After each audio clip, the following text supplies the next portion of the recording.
आपको बता दें कि प्रधानमंत्री नरेंद्र मोदी महर्षि वाल्मीकि अंतर्राष्ट्रीय विमानतल का उद्घाटन करेंगे और राष्ट्र को समर्पित करेंगे। हमारे साथ हमारे सहयोगी अश्विनी जुड़ रहे हैं।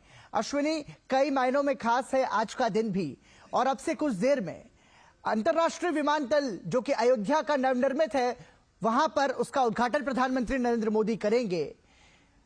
भारत के लिहाज से जो अयोध्या नगरी वो ऐतिहासिक तो है ही सही, लेकिन अब हर लिहाज से वो महत्वपूर्ण बनती हुई नजर आ रही है। क्या कहेंगे?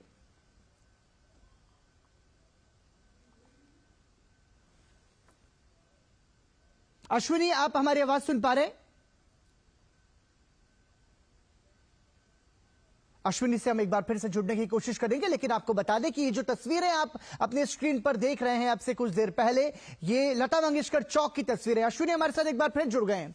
अश्विनी, आज का दिन बेहद खास है और प्रधानमंत्री नरेंद्र मोदी अब से कुछ देर में महर्षि वाल्मीकि विमानतल का उद्घाटन भी करेंगे। कैसे देख रहे हैं इस सौगात को?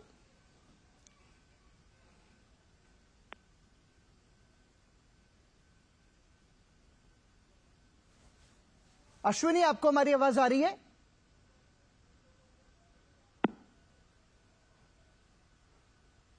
जो है वो हृदय स्थल पर स्थित है कहीं ना कहीं जी। जो सरयू राम की पैड़ी जिसको कहा जाता है, वहीं पर ये भव्य चौक बनाया गया है। एक वीणा की प्रतिकृति वहां दर्शन होता है, राम की पैड़ी का दर्शन होता है।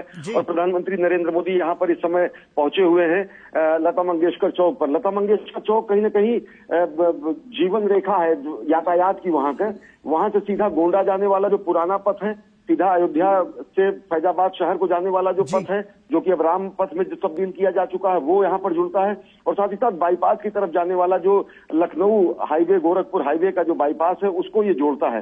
तो एक हिसाब से कह सकते हैं कि अगर भगवान श्री राम का मंदिर कहीं ना कहीं आस्था का केंद्र है, तो ये एक तरीके से हृदय स्थल है यातायात का।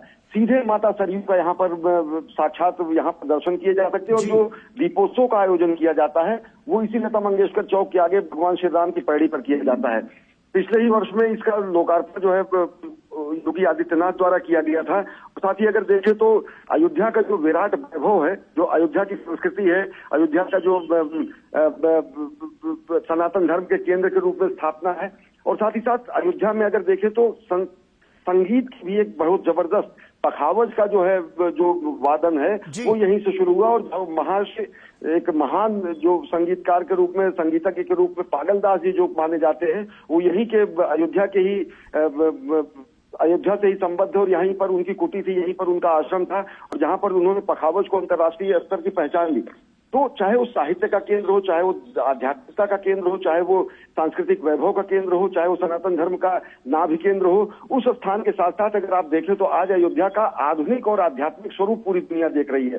और निश्चित तौर से ये जो कालखंड है वो अयोध्या के गौरव के अनुरूप, अयोध्या के आध्यात्मिकता को सजोकर आधुनिकता के फ्लेवर में जो दिया जा रहा है, वो समूचे जनमानस को कहीं ना कहीं आह्लादित करने वाला है। तो उसी का प्रधानमंत्री नरेंद्र मोदी इसमें पहुंचे हुए जन समुदाय का हजारों की संख्या में पहुंचे हुए लोगों का वो अभिवादन कर रहे हैं, हाथ हिलाकर अभिवादन कर रहे हैं।